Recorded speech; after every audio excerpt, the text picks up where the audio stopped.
Assalamualaikum warahmatullahi wabarakatuh. Salam sejahtera bagi kita semua. Sebelumnya, gimana nih kabar teman-teman? Semoga selalu dalam keadaan sehat walafiat ya. Amin.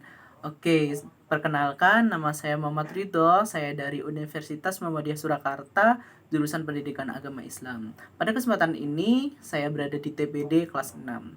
Oke, izinkan saya untuk mempresentasikan perihal ilmu. Sebelum kita masuk nih ke ilmu, presentasi tentang ilmu, yuk kita mereview ulang ya. Kita review ulang, masih inget nggak nih teman-teman surat atau ayat pertama yang diturunkan oleh Allah Subhanahu wa taala kepada Nabi Muhammad SAW. Ya, surat Al-Alaq ayat 1 sampai 5. Yang pada ayat pertama berbunyi Iqra bismi rabbikal ladzi khalaq, yang artinya bacalah dengan menyebut nama Tuhanmu yang menciptakan. Ingat, bacalah dengan menyebut nama Tuhanmu yang menciptakan. Oke, pada ayat ini atau arti ini dapat kita pahami bahwa di sini tuh Allah nggak nyuruh kita buat sembahlah aku gitu. Pada ayat pertama ya, ini ayat pertama yang diturunin Allah oleh kepada Nabi Muhammad SAW. Itu Allah nggak nyuruh bilang sembahlah aku, mengabdilah kepadaku tuh nggak. Tapi di sini Allah memerintahkan untuk bacalah. Jadi bacalah dengan menyebut nama Tuhanmu yang Maha Menciptakan. Oke. Maksud dari bacalah di sini tuh apa sih sebenarnya? Apakah kita harus membaca pikiran orang, atau apakah kita harus membaca buku, membaca kejadian yang ada di lingkungan kita? Itu bagaimana sih maksud dari bacalah itu? Sebenarnya maksud dari bacalah ini ialah memiliki maksud yang luas. Allah itu pengen orang-orang atau umatnya itu tuh selalu belajar. Di sini konteksnya selalu belajar. Jadi Allah itu nggak mau ketika kita itu bertakwa kepada Allah, tapi kita dilindungi atau dikelilingi oleh kebodohan. Maka ketakwaan itu akan mubazir seperti itu. Sebenarnya orang yang bertakwa pastinya adalah orang yang memiliki ilmu. Maka dari itu Allah menurunkan ayat pertama, yaitu kita diperintahkan untuk membaca, yaitu dengan arti belajar. Belajar apa? Belajar apapun, entah itu belajar dari agama atau belajar dari yang keduniaan ini. Untuk apa kita belajar?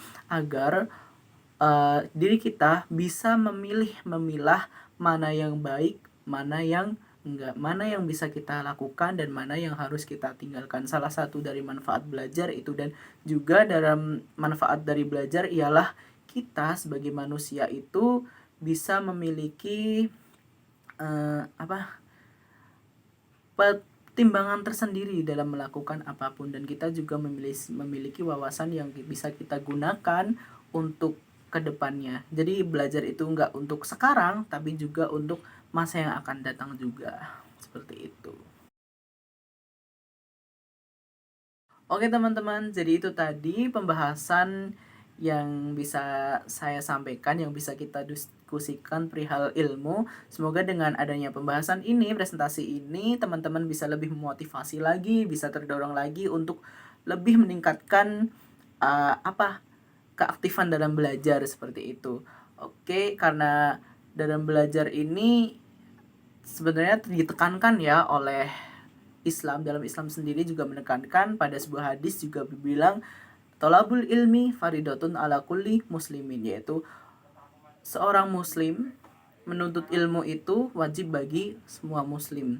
Jadi orang-orang muslim, orang-orang yang mengaku dirinya iman kepada Allah Subhanahu wa taala, beriman kepada Allah Subhanahu wa taala, maka diwajibkan untuk menuntut ilmu. Agar apa? Dengan menuntut ilmu kita bisa lebih mendalami, lebih menyelami agama kita atau ilmu-ilmu dunia kita, dan dengan ilmu kita bisa lebih mendekatkan diri kita kepada Allah Subhanahu wa taala. Mungkin ini yang dapat saya sampaikan, kurang lebihnya mohon maaf. Tetap semangat dan berprestasi. Wassalamualaikum warahmatullahi wabarakatuh.